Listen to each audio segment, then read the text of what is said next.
ഒരു രക്ഷയില്ല. ഈ ഒരു പൊള്ളി ഐറ്റം മസ്റ്റ് ട്രൈ. അങ്ങനെ ഞങ്ങളും ട്രൈ ചെയ്ത് വൈറൽ ഫിഷ് ഫ്രൈ പെട്ടെന്നുണ്ടാക്കാം.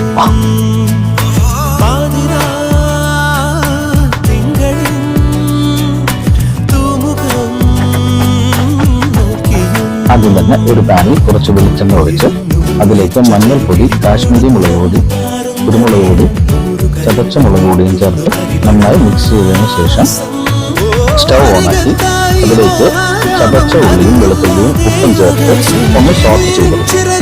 അതിലേക്ക് ഒരു നെല്ലിക്ക വലുപ്പത്തിൽ അരക്കപ്പ് ചൂടുവെള്ളത്തിൽ കുതിർന്ന വാളൻപുളി പേസ്റ്റും ചേർത്ത് മിക്സാക്കി ഒന്ന് തിക്കായി വരുമ്പോഴേക്കും നമുക്ക് മീൻ കഷ്ണങ്ങൾ ഓരോന്നായി വെച്ചു കൊടുക്കാം. ഈ മസാല മീനിന്റെ രണ്ട് വശത്തും നന്നായി തേച്ച് പിടിപ്പിച്ച് ഒരു മീഡിയം ഫ്ലെയിമിൽ രണ്ട് സൈഡും നന്നായി കുക്ക് ചെയ്തെടുക്കുക. നമ്മുടെ വൈറൽ ഫിഷ് ഫ്രൈ റെഡി. പിന്നെ ഈ മസാല മാത്രം മതി ഒരു കിണ്ണം ചോറ് തന്നെ.